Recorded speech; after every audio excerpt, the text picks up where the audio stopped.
進んでいます。プリミティアプレイヤーエールです。今回は謎能力カーを作ってみようと思います。最近フソ663によって発見された謎の力でしっかり動く車にしたいのでうまくできたらチャンネル登録してもらえると嬉しいです。それでは作っていきましょう。まずは前回使っていた氷を利用して小さなプロペラが高速回転するときに発生する謎の力をもう少し詳しく検証しておきます。こんな感じで羽の角度を垂直にして二重反転化した水力の発生しないプロペラを氷の上に垂直に立てて滑らせてみましょう。バッテリー1本で動かすと弱々しい回転ですが謎の力は発生するんでしょうか。この状態だとほとんど力は感じませんね。そこでバッテリーを8本に増やして回転数を上げてみましょう。そうするとなるほど、私が動かした方向に謎の力が働いてその方向に滑っていっています。ちなみにこの時の回転数は 240rpm くらいとほぼ限界の速さでした。氷のおかげで謎の力が直線的に発生しているのがわかりますね。回転させるように滑らせても回転がすぐに止まってまっすぐ滑ってくれました。そしてバッテリーがなくなって回転が止まると謎の力がなくなってあまり滑らなくなりました。ここからもっと強力な謎の力が発生するように工夫しましょう。今度は地面と垂直につけていたプロペラを90度回転させて地面と水平にします。この状態でも謎の力は発生してくれるんでしょうか。早速バッテリーを取り付けて試してみるとなるほど、謎の力の強さは変わらずプロペラの側面にのみ力が発生しているみたいです。なのでさっきのようにどの方向でも動くわけではありませんがこの構造なら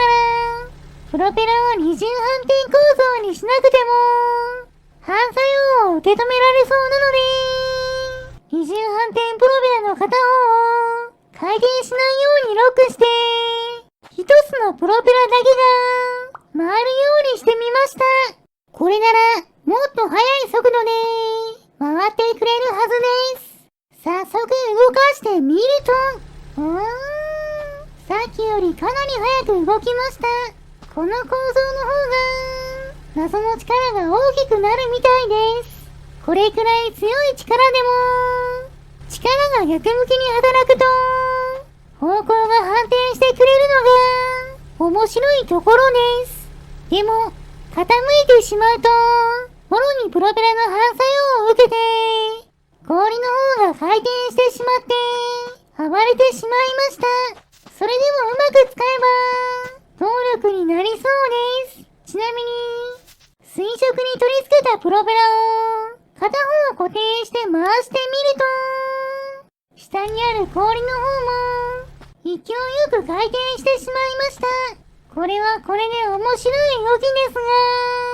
この状態のものを滑らせてもほとんど滑ってくれません。やはり二重反転構造の時と同じようにプロペラの回転数が低くなると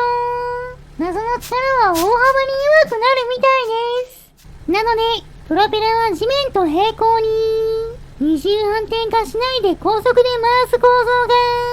一番扱いやすくてパワーがあります。私が乗って移動して足で地面を蹴って進むことで動かした方向に力を発生させてくれるのである程度高速で滑ることができました。でもこの乗り物は暖かいところでは使えないので暖かいところに移動して、謎の力で動かす車の部分を作りましょう。こちらは木製のフレームにシンプルな後輪とハンドルで左右に動かせる前輪を取り付けましょう。タイヤの方は以前作ってよく流用している滑らかタイヤを使用しました。だいぶ車っぽくなってきましたね。ここからさらに先ほど使っていたプロペラとプロペラに電気を流せるようにスイッチを取り付けました。3設定のロータリースイッチですが、2つの設定はオフなので、オンオフの切り替えにしか使えません。レバーを前に倒すとオン、後ろに倒すとオフになるようにしました。とりあえずバッテリー1本を取り付けて、地面との固定を解除したら、動かしてみましょう。止まった状態だと、ほとんど動きませんが、体で押してみると、押した方向に、ゆっくり進んでくれています。でもこれでは、ゆっくりすぎてパワー不足です。この時のプロペラの回転数は、150rpm くらいでした。ここからバッテリーを増やして、回転数を上げていきましょう。バッテリーを4本にすると、270rpm くらいでした。早速動かしてみましょう。体で押すと、押した方向に進み続けてくれます。さっきより速度も速いので、私が乗って、操縦してみましょう。後ろに向かっていましたが、操縦席にぶつかる反動で、方向が反転して、前に移動するようになりました。速度は遅いですが、ハンドルを操作することで、方向を変えることもできます。そして、生えている木にぶつかると、なるほど、ゴムのバンパーで跳ね返って、その反動で、後ろに進んでくれました。つまり、この謎の力を使った動力なら、一つのモーターで前後どちらに進むこともできるわけですね。でもまだ速度が遅いので、もっとパワーを上げていきましょう。最高速度でプロペラが回るように、取り付けるバッテリーの数を増やしていきます。8本で 480rpm まで回りましたが、もっとパワーを上げるために、プロペラを増やして、空気抵抗を上げてみましょう。そうすると、270rpm くらいまで、回転速度が落ちました。さらにバッテリーを追加して、15本まで増やしたところで、ようやく最高速度の 480rpm で安定して回るようになりました。早速この状態で乗ってみると、いい感じに進んでいます。強化する前より随分速くなりました。もちろんバックする速度もそれなりの速さです。この微妙な速さのおかげで多少の段差は乗り越えて進むことができました。とりあえず回転するプロペラから出る謎の力だけでここまでの走行能力が出せたので、ここで謎動力カーは完成ですね。プロペラの回転数が速すぎるせいなのか、時々止まって見えています。もちろんこの速度でも丈夫なゴムのバンパーを採用しているので、木にぶつかった後、反動で後ろに下がっていくことができます。でも、丈夫なバンパーでも、耐久力には限界があるので、ぶつかり続けていると、壊れてしまいました。そして、カメラの位置を固定して、旋回能力を見てみると、安定性を上げるため、大きく作りすぎたせいか、なかなかスムーズに曲がることができません。それでも、後退することはできるので、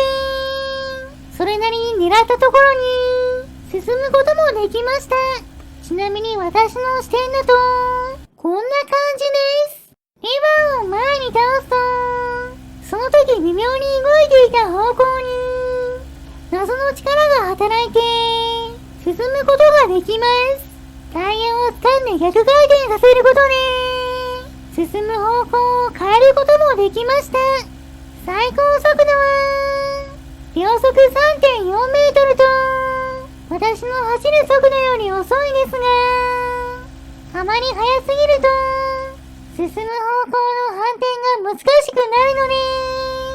で、よしとしましょう。水の中に入っても、謎の力は発生しているみたいですが、反作用で傾くので、進むのは難しそうでした。では最後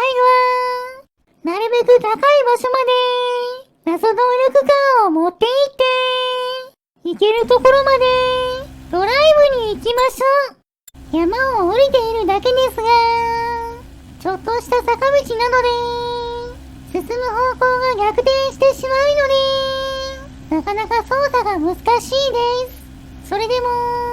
なんとか壊れないように操りながら、それなりの距離を進むことができています。そしてここで、バッテリーが切れました。ここでドライブは終了ですね。それでは、たくさん謎の力で移動して、